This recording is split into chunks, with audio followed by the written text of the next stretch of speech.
Hello, everybody. My name is Isis Daniel, and I am the Millennial Somm. And today we are here for my favorite day of the week. So if you know the song, you better sing along. Tasting Thursdays. Get it? Tasting Thursdays with your girl, the Millennial Somm. Okay? I am she is me, and we are here for another Tasting Thursday. All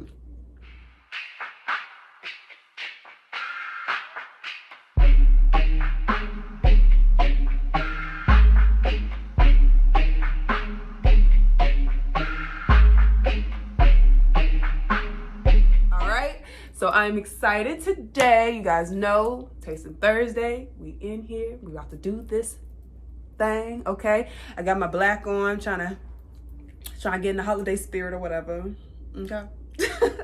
But let's just go ahead and get into this bottle of wine that we're going to be tasting. So when you walk into a store, or if you're in a restaurant, no matter what's going on, when you are in a situation where you have to pick wine, there are different influences that cause you to pick whatever it is that you choose, right? So maybe you come in, I know I like this particular wine from this particular place in this particular region, this particular, I don't know, winery, right? So sometimes you go in, you know exactly what you're looking for.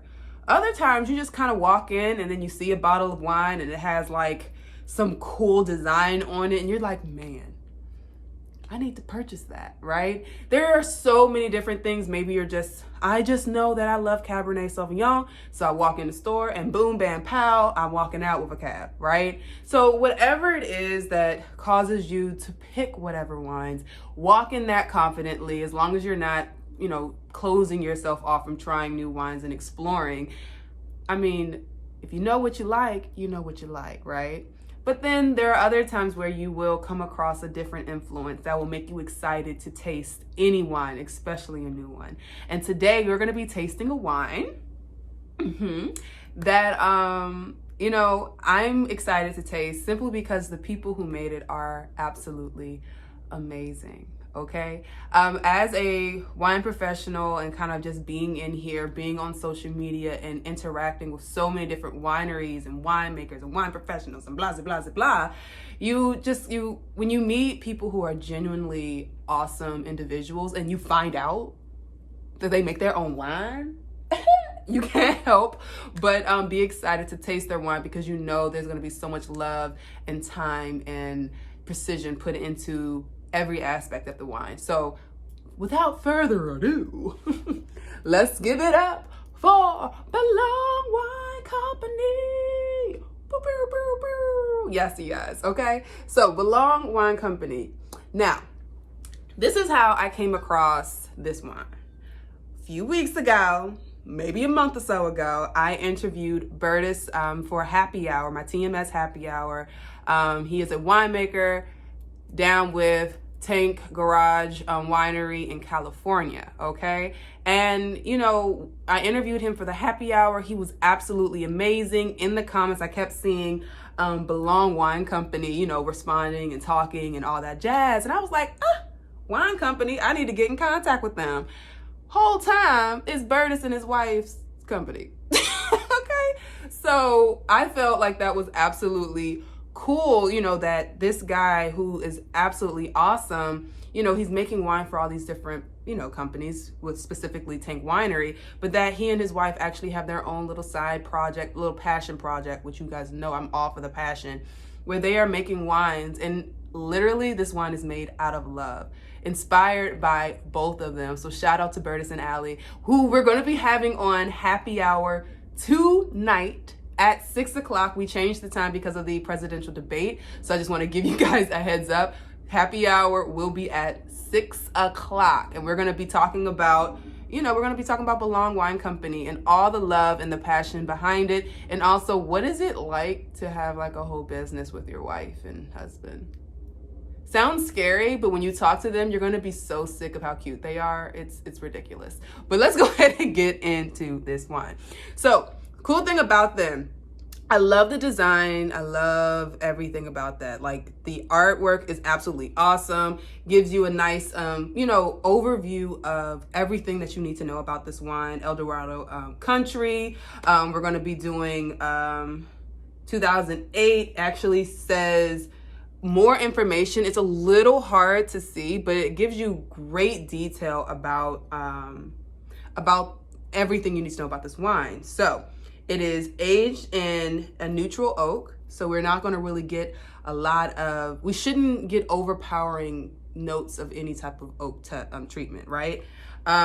This has been aged for about 11 months. It tells you when it was harvested on September 15th. Excuse me. Well, wait a minute.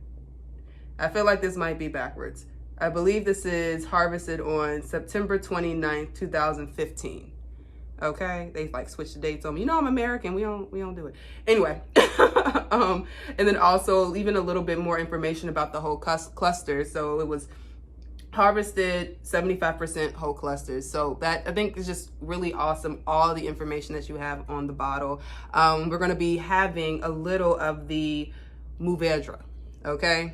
So nice grape here. This grape is known for being full body, high tannin, about medium, could range between medium to high alcohol, depending on, your vibe, and obviously more of the dry wine. So let's go ahead and take a sip without further ado. So the color is actually pretty pale, from what I was expecting.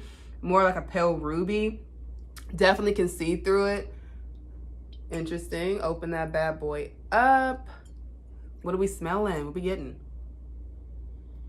All right. So I know it said neutral, but almost immediately I'm getting kind of like this vanilla smell, aroma to it. A little bit of earthiness and smoke. So that's two notes that show that there has been some type of oak content, which we know from the bottle. Lots of red fruit. Getting some like plum, you're getting raspberry. Yeah, it's really good. It actually smells like clove or some type of baking spice. Interesting. It's a little jammy. I will say it's jammy. Which you guys know, I'm in my level 3 double SCT. So I am really practicing right now. I'm like, what else am I getting? Are we getting any secondary characters, some notes? Does this have any potential for aging? Asking all the questions. But anyway, let's go ahead and taste.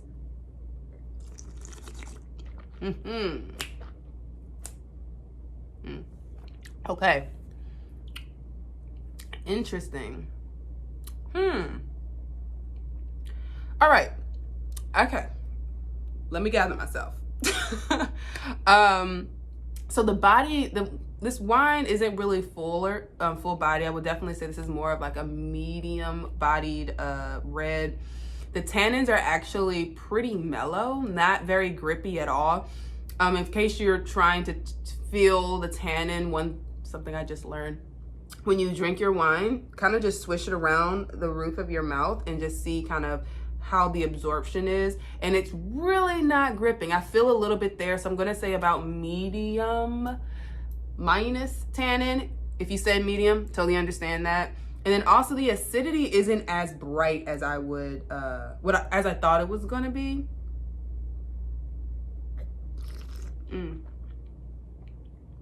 Yeah, I mean, well, so all of the flavors that I was mentioning before, that raspberry, a little bit of vanilla, it's still all there, but it's definitely a mellow wine.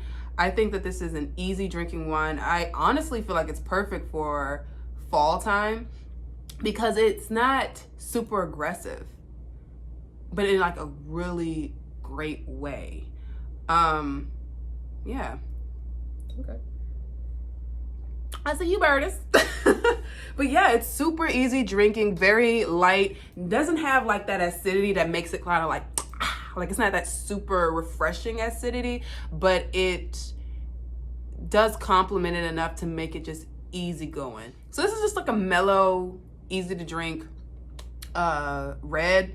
Would not put this in the same category as like a Pinot Noir. It just doesn't have, I I don't know, man. I'm trying to like gather all of my thoughts about this wine because I think that it's super chill. It's just a chill bottle of wine. And you know, you have wines where you taste them and you feel like they fell flat and you're like, I don't really know what else to say. It's not the same vibe for this one. And I promise you guys, it's not the same. It's just very laid back, really straight across the board, has great notes. The finish does end a little too soon for me. I think that if it would have been able to ride out a little longer, we would a little better on that. But other than that, I just think that it's a very chill, easy drinking, sitting out on your patio, glass of wine. Definitely more of a fall moving into winter vibe.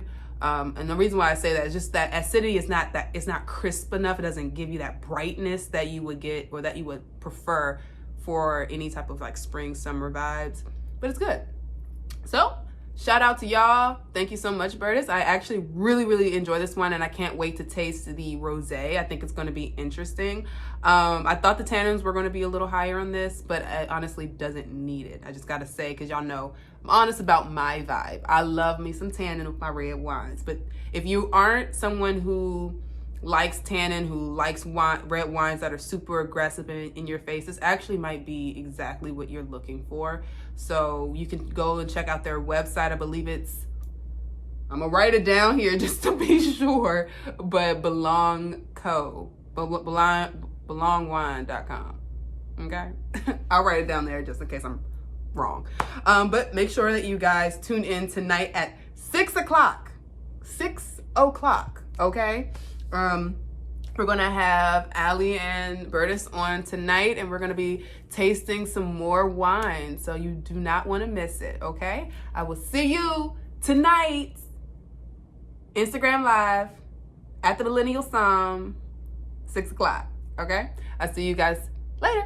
Love you.